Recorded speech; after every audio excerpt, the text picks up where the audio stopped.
Hello, welcome to So It Never Asked, a monthly series from Mountain States Legal Foundation, where our attorneys here answer your questions about the Constitution, the law, and the principles of liberty. I'm your host, Stanton Skrjanik. I'm the communications manager here at Mountain States. Before we begin, I want to tell everyone who we are as Mountain States Legal Foundation. MSLF is a nonprofit public interest law firm that is dedicated to restoring those rights found in the Constitution and at zero legal cost to our clients. We are focused on protecting property rights, economic liberty, the right to keep and bear arms, equality under the law, and freedom of speech. From our headquarters here in beautiful Colorado, we litigate cases across the country at every level, especially ones that are going to make a really big impact in our country.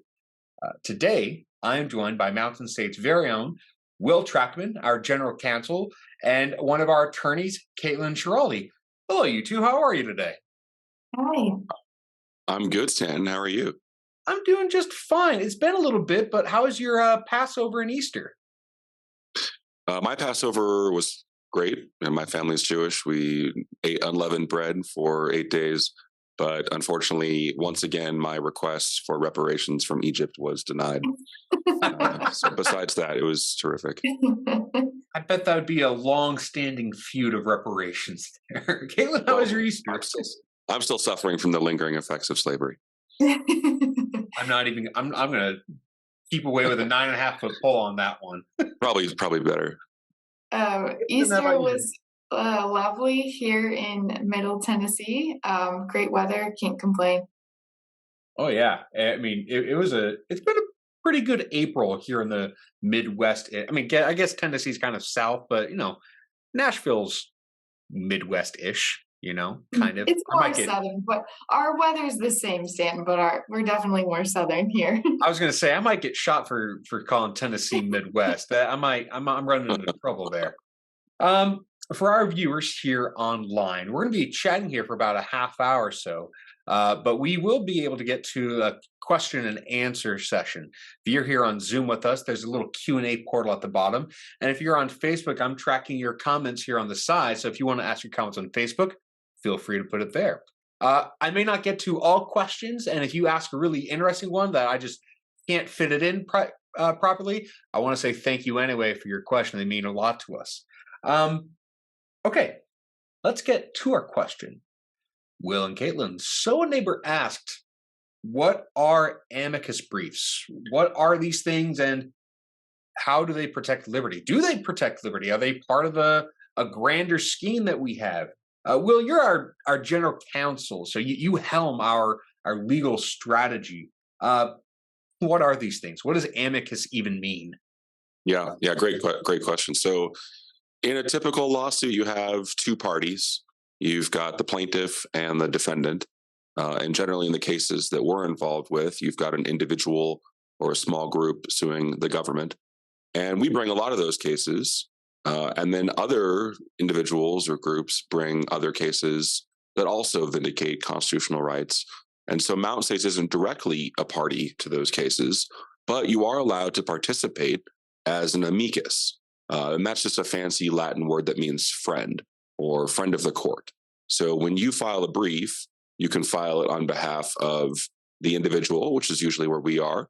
You can file it even on behalf of the government if you want to. Or you can even file an amicus brief in support of neither party, just telling the court, look, here are some interesting issues that aren't addressed by the plaintiff or the defendant, and we think that these should be in the court's mind as they decide the case.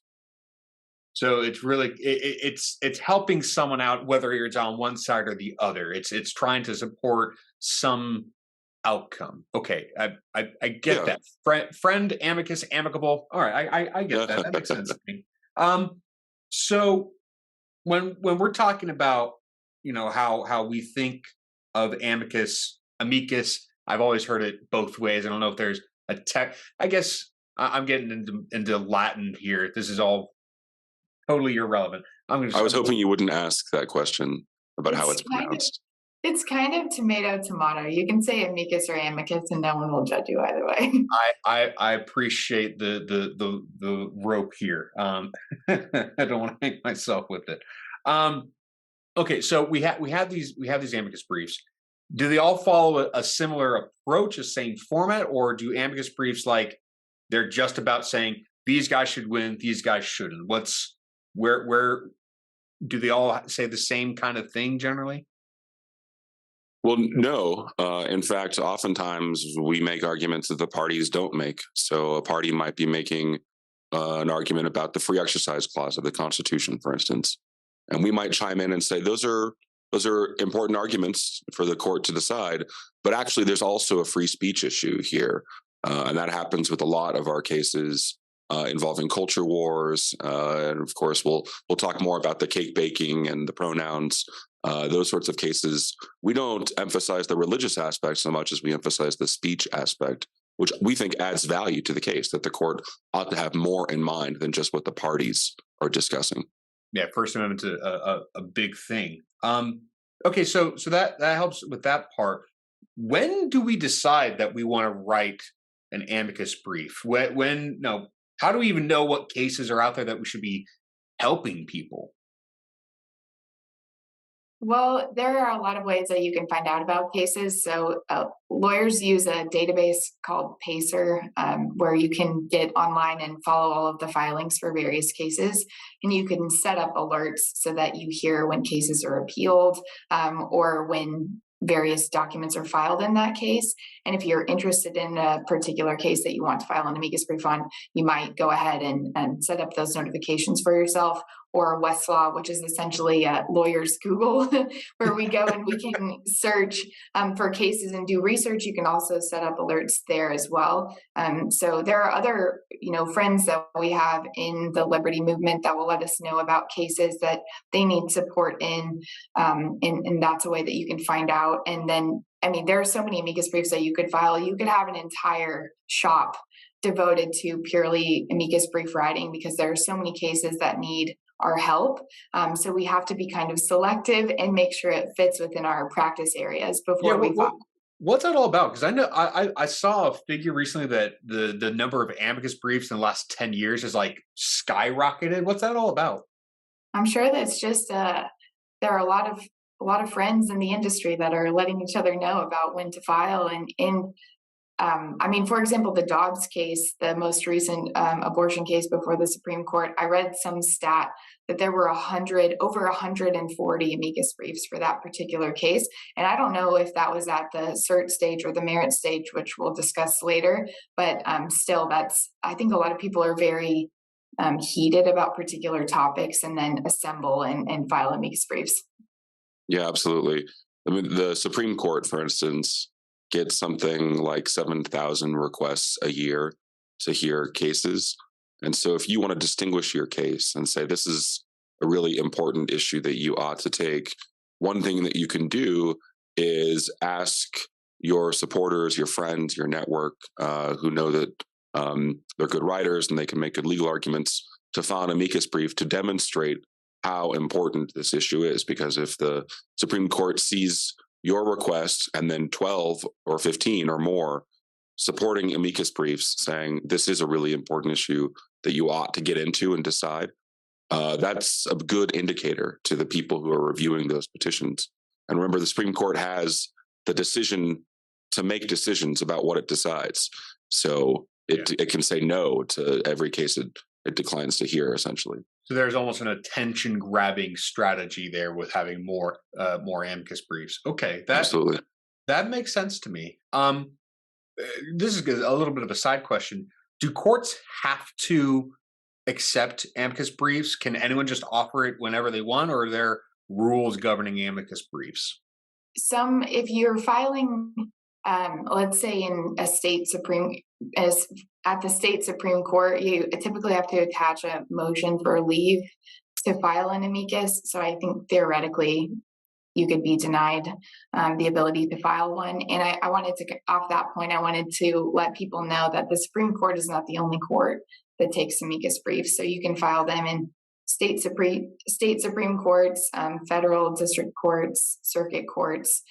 So I think a lot of people forget about that. We had a judge come speak to us at an event here in Nashville, and the judge mentioned how helpful it is as a state Supreme Court judge to have amicus briefs filed, because sometimes those briefs can get really into, the history perhaps of the Tennessee Constitution and, the history that the parties couldn't get into in their briefing. So, so some judges don't see it as like, some judges don't see it as like additional homework. They see it as like some actual helpful, like, yes. we need more research. We need more to help us understand the issue. Okay, that makes a lot of sense to me. I mean, if I was a judge, I mean, what do I know about fish law? I don't know anything, but maybe some fish law firm out there definitely has some arguments. I don't know. I'm not a lawyer, so I like to imagine myself as one from time to time. Like, I've seen it happen. I've seen judges say your motion for leave to file an amicus brief is denied. And that's typically where the judge is confident that they have a complete handle on the issues and that more paper is not necessary. It's rare, though, because if you think about it, if you're a judge and you're looking for cases that might be relevant or authorities that might be relevant, you usually want to have those in front of you. So it's a rare case where a judge is 100% confident that they have what they need. Okay. And the Supreme Court has cited amicus briefs before in its opinions, which would be, the biggest pat on the back as an attorney that filed that amicus brief. So it's not that the judges are not reading them. They certainly are. Yeah. Which is great. Okay, so you mentioned kind of Google for lawyers. You mentioned some friends who ask for our help because we're a great law firm. Who are some of these folks that we're writing amicus briefs for? Who's coming to us for help? We've written for Alliance Defending Freedom, First Liberty, Southeastern Legal Foundation. That's just a few that I have off the top of my head. I'm sure Will has a few more too. Yeah, these are similar liberty-minded groups in the movement, and we write not just on First Amendment and equal protection and natural resources, but also guns. We had a very significant amicus brief in the Bruin case that was just decided by the Supreme Court last year. So it depends on the group and the issue, but for the most part, these are important issues, and we have a good court, so we want them to be involved in liberty issues, even if it's not our case that they're directly deciding. Yeah, anyone who's helping liberty is a friend of ours, and if they need help, then we're going to go help. Yeah, exactly. We ask for the same too. We also greatly appreciate amicus support for our briefs as well. Well, yeah, absolutely, this is a two-way street. Yeah. Yeah, it's not that we're just the amicus ninjas. People come to we go to others, say, hey, we have this major, like you mentioned our one of our gun cases, Vanderstock, right? I'm sure that's getting a whole bunch of attention from other self-defense, Second Amendment folks, and they're like, "Hey, we have the resources to help you out. Can we write an amicus for you?" I'm sure we get that all the time. There were quite a few amicus briefs filed in the Northern District of Texas where that case takes place. So yes, that's true. In that case, there were amicus briefs on both sides. There were gun control groups saying we wanted to come in and defend the government, which I guess is no true surprise, really. But the amicus briefs on our side were helpful, and the government got some help in their corner as well from the gun control advocates. Just for my own personal curiosity, how long's an amicus brief? This is like a quick 10-page kind of term paper kind of thing, or are we talking like a book? What's something in the middle? What's our length here? It depends. That's a typical lawyer answer, but it does depend. For example, one of the amicus briefs that we're filing before a state Supreme Court is about 3,100 words. Sometimes they can be 4,700 words. Our briefs that we file for the Supreme Court are close to 30 pages. So it just depends. But it adds a great weight of research for the judges to be able to read, because that's not a 500-word summary of, some research topic that you felt inclined to tell judges about. It's significant. It's a significant page number and word limit to really make a unique argument. It's serious legal work. Yes. Yeah. So I'll give away one trade secret here. One of my favorite things to do is to have a really spicy table of contents, because that way the clerks and the judges who are looking at it say, "Ooh, I want to get more involved in this interesting argument." If you have an amicus brief that's too long, it actually does become something of a waste of time, because the judges and clerks will say, "Well, I can't devote my entire life to reading 40 or 50-page amicus briefs." They do have word limits depending on where you are and also what stage of the case you're in. So we've talked about the deciding to decide phase. Those are typically shorter than the merits stage of a case. No, yeah, that can make sense. Yeah, you mentioned that the trick of a spicy table of contents. I'm guilty of judging a book, maybe not by its cover, but I'll judge a book by its table of contents. I'll read some of the chapter headlines. Like, I don't know if I care about any of this. So that I like that. That's listen.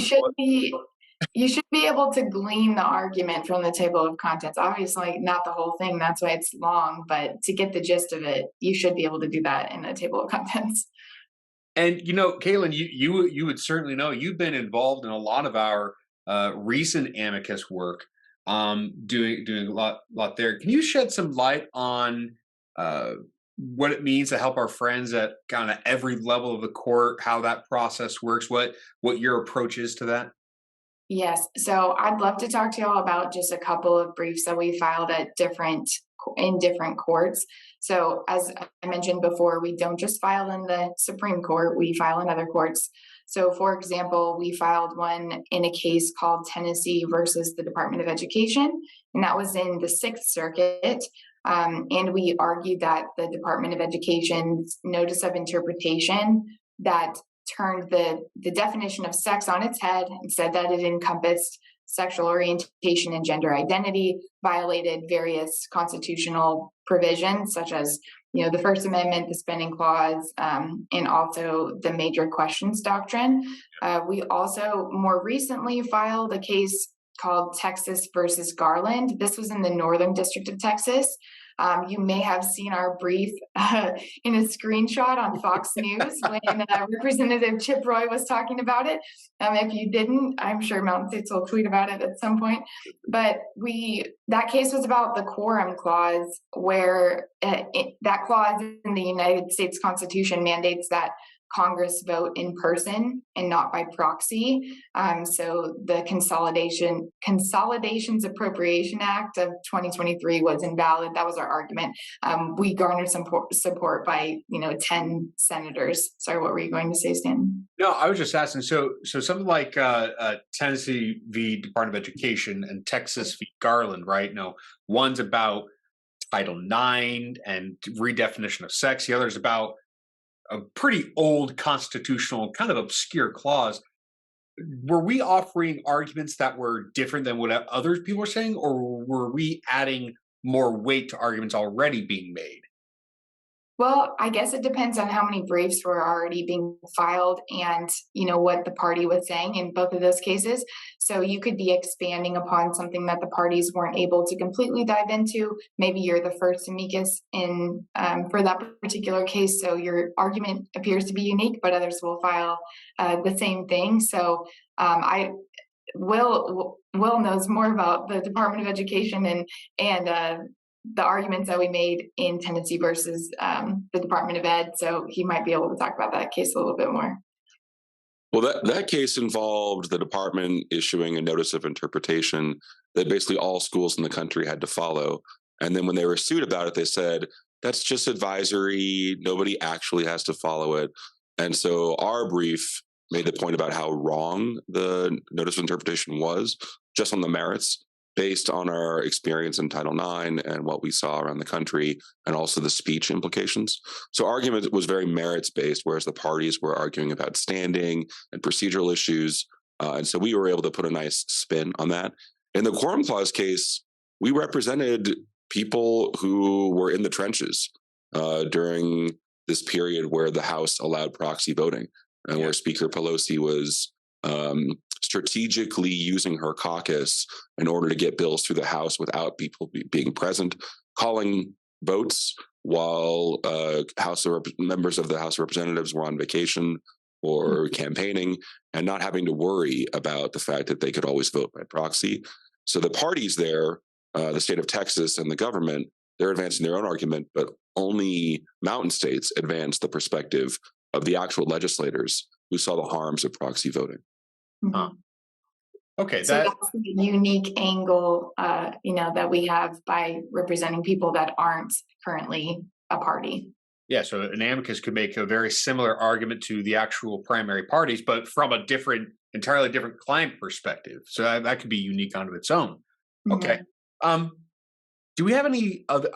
Did we file another amicus today or yesterday? I know there's one that we're thinking about soon.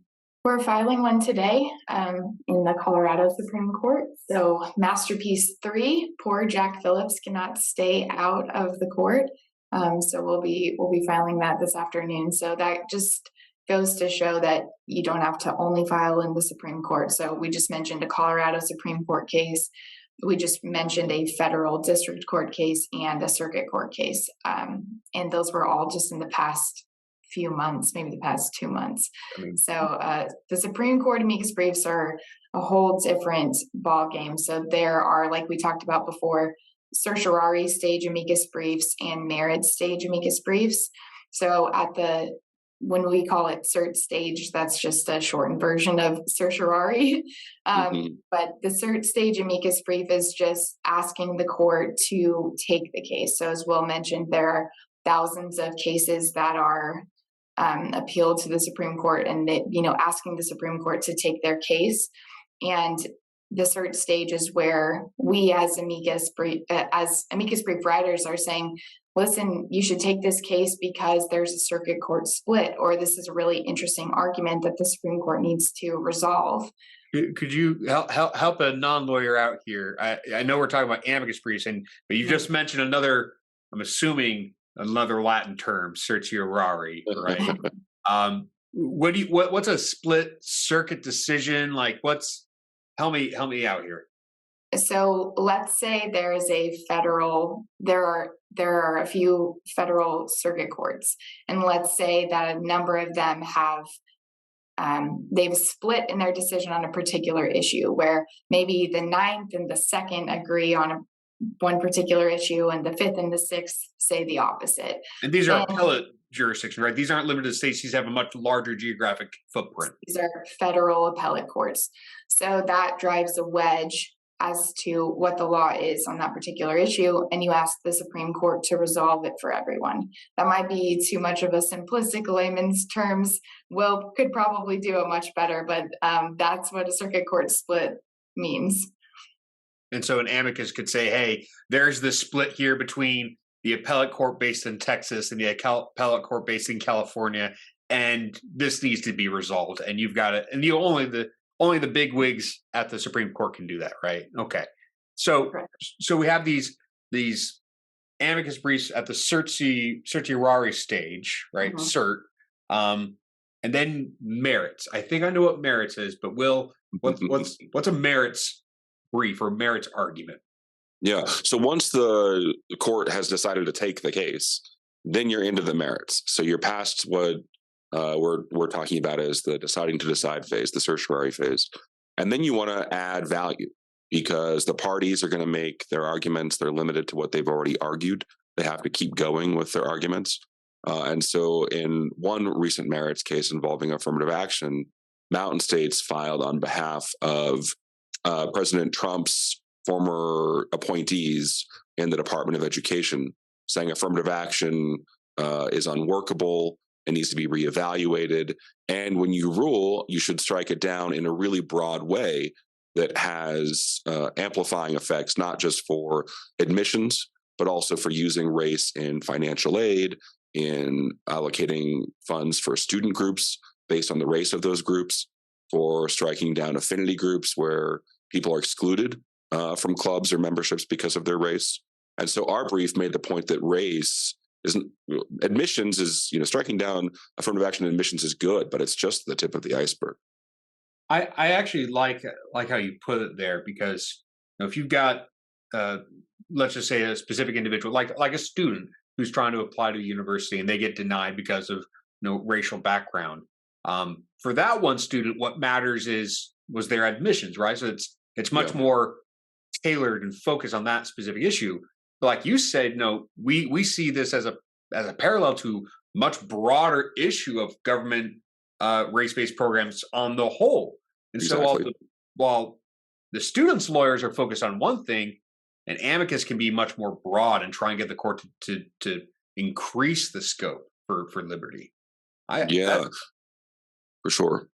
That's huge. I mean, that's not nothing. That's not just a side gig. That's a big aspect of these cases. Another thing I want to add to that too, Stanton, is that you can also do a deep dive into history of our country for some of these amicus briefs. So my colleague Erin and I wrote a brief for the Kennedy versus Bremerton School District case, and Erin did a lot of research about what the meaning of the Establishment Clause was at the founding, and it was all about not having a national religion and not having an intrusion into your conscience. And so she got to deep dive into the history of our founding and add that to the stack of things for the justices to read for that case. That was the case involving a football coach who prayed on the 50-yard line personally after the game was over and didn't at the time have coaching responsibilities. And for that one, we actually got a football as a gift from the law firm that we supported in that. So they certainly appreciated our help in that case, which led to their victory. That is grand. You had mentioned something about how when you write an amicus, you could be, just doing it on behalf of one of the parties, but you could, like we did with the quorum clause, that you could be representing someone entirely different. Mm-hmm. We have this case, US v. Idaho. It's our Stockwater case where we're representing ranchers in Idaho. Is that an amicus case, or is that something different? Because I know our ranching clients are not the original parties in this case. They're neither the United States nor the state of Idaho. So is that an amicus case? It's not. It's a good question. So there is a different procedure altogether called intervention. And so, as I mentioned, you've got a typical lawsuit, a plaintiff and a defendant.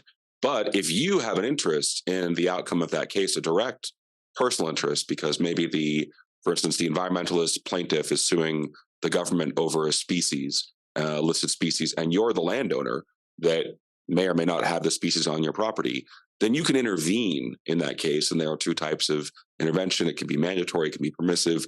That's what we've done in Idaho Stockwaters. Our clients, who are landowners who are affected by the issue underlying the case, the water rights, they've intervened in that case. That's a little bit different than an amicus, because if you think about it, they don't have a direct legal interest in this case, whether it's representing us or the representatives. They have a unique perspective, unique arguments, but their legal interests are not the ones being decided by the case. To kind of expand upon that, there's a case called Sewell out of the Second Circuit, and we wrote an amicus brief on behalf of coaches and officials in high schools and college, because that case dealt with Title IX. So they, like Will just said, they might not have a direct interest, but it could be something adjacent that's still important to discuss. They're just not going to be an intervening party. Could you talk about that case a little bit more? I'm a little hazy on the details here. I know we just kind of put it out maybe a week ago. Can you explain Sewell a little bit more? Yes, so we just filed that maybe a few weeks ago in the Second Circuit, like I said, on behalf of some coaches and officials.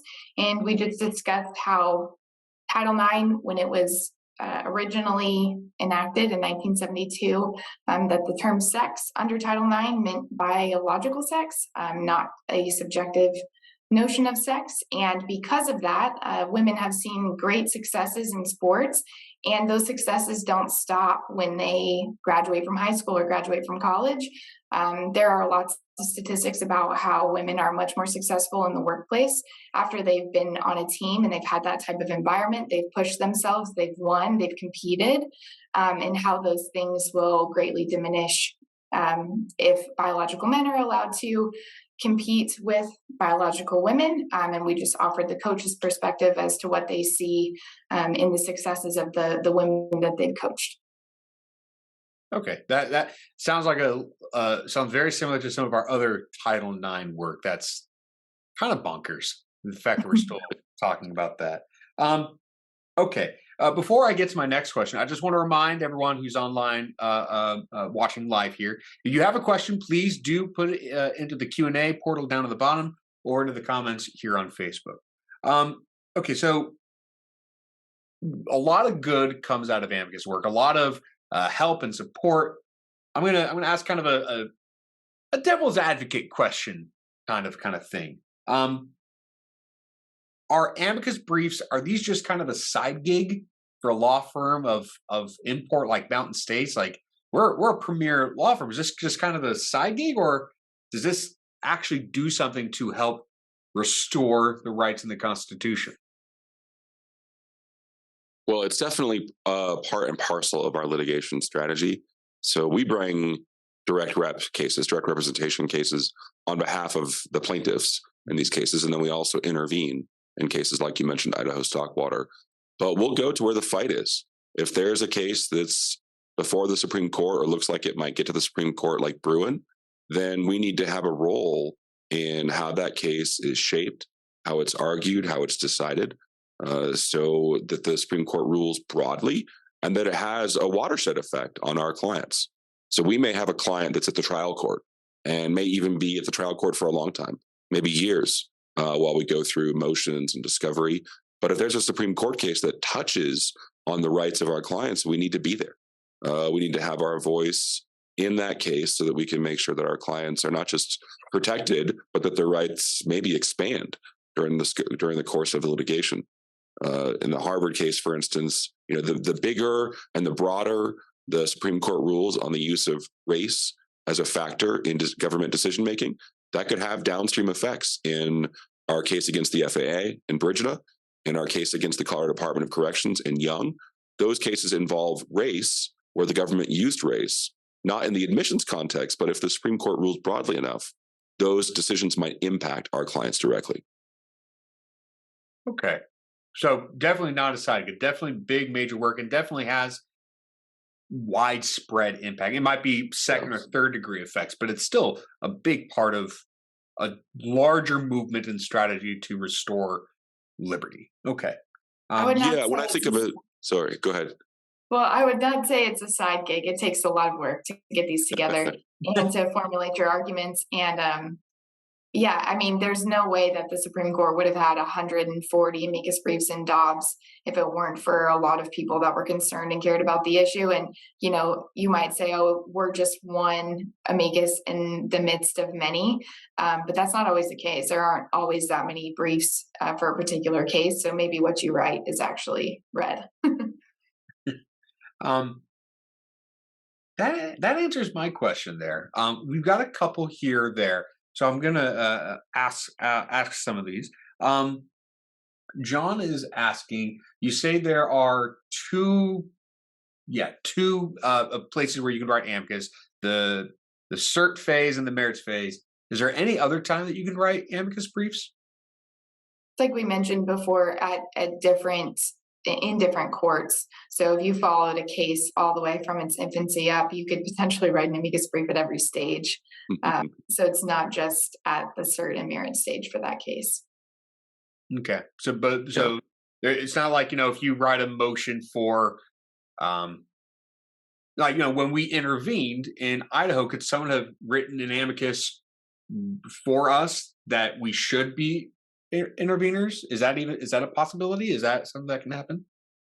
Yeah, it's a great question. So the quorum clause amicus brief, for instance, is an amicus brief in support of the state of Texas's motion for a preliminary injunction. Mm-hmm. So they haven't gotten to the stage of the case where they decide whether they win or lose. They haven't gotten to the trial or the summary judgment motion.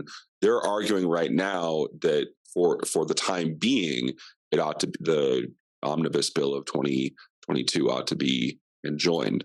And so we supported them in that motion. So there are various states of a case that you could file an amicus brief in. It's rare to have amicus briefs for like a motion to expand discovery, for instance. Those are generally just the parties one-on-one. And so when we're talking about most of our amicus work, we're talking about the merits, the nuts and bolts of whether the party ought to win or lose. And you can also file at both the cert and merit stage, which we've done for multiple cases. And those arguments are completely different. One of them is saying this is why you should take the case. And then the argument at the merit stage is saying this is why this particular party should prevail. And sometimes that's difficult because one of the things that you can try to appeal to the Supreme Court is how ambiguous the law is and how they need to step in and resolve it. So then when they've granted cert, you have to be careful about not contradicting yourself and saying the law is so clear, this is an easy win for one party or the other. Those interests are very different, as Kaitlyn's pointing out. And that makes sense. I can get behind that. Let's see here. Looking at questions. Mary, I'm going to paraphrase this here. So she was reading an article about a judge, some district judge in New York, about it was a gun case, and this is after Bruin, right? And the article is mentioning something about how the judge didn't know the history behind gun laws, and so he's asking if there should be a professional historian on the court. Now, this isn't quite amicus stuff, but I guess I'm going to bring the two together because I think I know where this question goes. We talk a lot about originalism and reading the text of the Constitution as it was written. Are we going to see more amicus briefs that are just big history papers, or is this something that we've always done? Like, help me bridge the gap here. My guess is yes. Yeah, that's a trend, because as we've had a court that's cared more about text and original meaning, people have catered to that properly and said, oh, here's how this term was used at the founding when it was written down. And so rather than some modern spin on the word, we look to what it meant at the time that it was enacted and voted on and ratified. And then with Bruin, the gun case, the court expressly said, unless you can find a historical analog around the time that the Second Amendment was ratified, the law violates the Constitution. And so quite a bit of that is going to be about history and finding historical analogs. In the case that the questioner is mentioning, that sounds like a special master or an expert that the court is hiring. That is going to become somewhat common. It's a little bit of a judge reacting to the Bruin decision, saying, I'm just here to decide the law. If I need a historian, I'm going to have to go out and outsource that stuff. So it's a little bit newer, and I'm not sure that I agree with those kinds of actions by judges, because the role of the case is to say, can the government prevail here? Can the government point to the historical analog? So if they can't, it's not really up to the judge to go find how the government could win. It's the burden of the government to prove Right. that this is justified, not the court or the other side to say, no, it's not. Okay, yeah, Exactly. The A++ for that mentality. I have a follow-up question. What's your favorite amicus brief that you've either written or that you've read by someone else? I'm letting you play a little inside baseball here. Mine is the Klein versus Oregon Bureau of Labor and Industries case, because there was a question that was not resolved in the masterpiece. What's the Klein case about? Let me. I'll get there. Okay, It'll make sense, I promise. There was a question that was not resolved in Masterpiece, which was whether or not the custom creation of a cake is considered art or expression that is protected under the First Amendment. So the Klein case was very similar to Masterpiece, where a baker in Oregon did not want to create a custom cake for a same-sex wedding. So my colleague Aaron and I wrote a brief where we discussed why cake should be encompassed under the First Amendment as a protected art form. And our brief included a lot of pictures of very beautiful cakes. So we got to do a lot of research on the painting and sculpting and decorating of cakes. And it's very similar to sculpting out of a different type of material or painting on a canvas. It's just a different medium. So that was a really fun brief to write. Did you get to taste any of your exhibits? No, I wish. I was very hungry when I was doing the brief. Well, how about yourself? You got any favorite amicus that either you've written or that you've read? That's like asking me to choose between my children, which is my favorite. So I'll just point out one that comes to mind, which is that in the Harvard and University of North Carolina cases where we assembled this group of Trump officials, we were able to show the court how much the Department of Education had flip-flopped on the issue of race and admissions. So you had the Bush administration saying one thing, the Obama administration withdrawing that, publishing its own stuff, the Trump administration officials saying we withdrew the Obama stuff, and now the Biden administration has withdrawn our stuff. And so the only thing that you can do here is to get involved and just settle this issue. So we had people who had been in the trenches in the Department of Education saying, you can't let the Department of Education keep flip-flopping like this. You have to step in and decide this issue. And then, of course, they did, both in Harvard and then also in University of North Carolina. And then we filed another brief once those cases were at the merit stage. So I really felt like we made a difference in those cases, that we got both of those cases to be granted by the Supreme Court based on our expertise and our clients' expertise. I also want to mention one more amicus. I don't remember what the case was about, but someone from the Onion or the Babylon Bee wrote a satirical amicus brief, and it was fabulous. So I'll have to pull it. I can't remember the name of the case. Wait. Hold on. The Onion wrote an what could they possibly be doing at the court? Like, I'd have to pull it up, but it was a free speech issue, of course. It was either them or the Babylon Bee or both, but it was hilarious. So, and you don't really read briefs and like laugh. They're normally very scholarly. I can only imagine what that kind of sarcasm and satire would be bringing. Right. Okay. I think we're going to wrap it up here. We're closing in on about our 45, 50-minute mark, which is just perfect. I have one more question to ask that I kind of saved here until the end. When it comes to writing an amicus brief for a specific, either for a specific individual or for a party or for like the whole, for whoever, there's always a decision of, okay, are we going to write this as an amicus brief, or are we going to go find another client that we'll do a direct representation for? What's the analysis of doing one or the other when you could potentially do either or? Yeah, well, we're always looking for good clients, so we don't stop looking for bringing direct rep cases just because we're in an amicus case. So that goes for trial court, appellate court, Supreme Court. You know, we have our open request system where we invite people to send us their individual legal issues for us to evaluate getting involved in. Yeah. And this is a project that we have to follow where the cases are going. So at the same time I'm litigating a case in the district court, there may be a Supreme Court case that touches on that. So it doesn't mean that we don't bring the direct rep case. It means we do both in some cases, or maybe we don't do the amicus brief because the amicus brief is entering a market that's already saturated. You know, there's only so many amicus briefs before you've hit that indicator marker. The Supreme Court knows, okay, this is a really important issue that we need to get involved in. There are cases that fall within our scope and our issue areas where we decide, you know what, we don't really have anything to add here, or it's more important to represent the clients that we have than to get involved in another amicus case.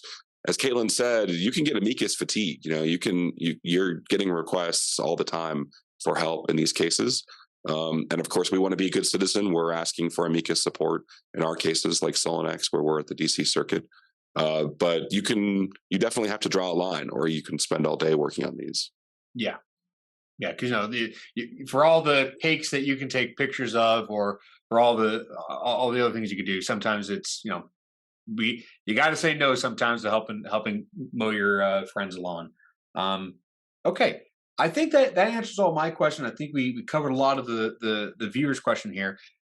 Last thoughts, last comments, last questions. Kaitlyn, I'll let you go first.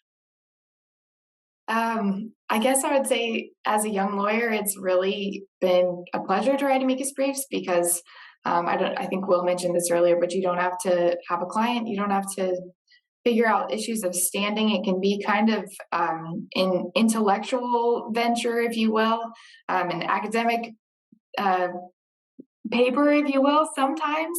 And it's fun to get to dive into those issues and do the research on a topic area that I'm interested in, because it helps when you want to bring a direct representation case, because you've done all of that research. So I've enjoyed it. It helps sharpen my writing skills, of course, and my analytical skills. And we've written on so many different topics that it's been fun to learn about those in depth. Wonderful. Yeah. My favorite part of it is actually not in the writing itself. It's in the appreciation that the parties extend to us when we file amicus briefs in their support. So whether that's a nice note or a commitment to support our efforts in the future, or a gift like a football, it's just a huge value to me to see other groups being appreciative to Mountain States that our issues and our liberty is before the court, and that we will get hopefully broad rulings in support of freedoms. As you said at the beginning, Stanton, anyone whose cause is liberty is one of our allies, and so it's really great to be able to be a good citizen in the liberty movement and make sure that we are involved in the fights that need to be fought. I love it. The show is called So a Neighbor Asked. We're going to help out our neighbors. I just love that little parallel. Okay, I think that wraps it up for us. I want to thank everyone here online for joining us today on this episode of So a Neighbor Asked.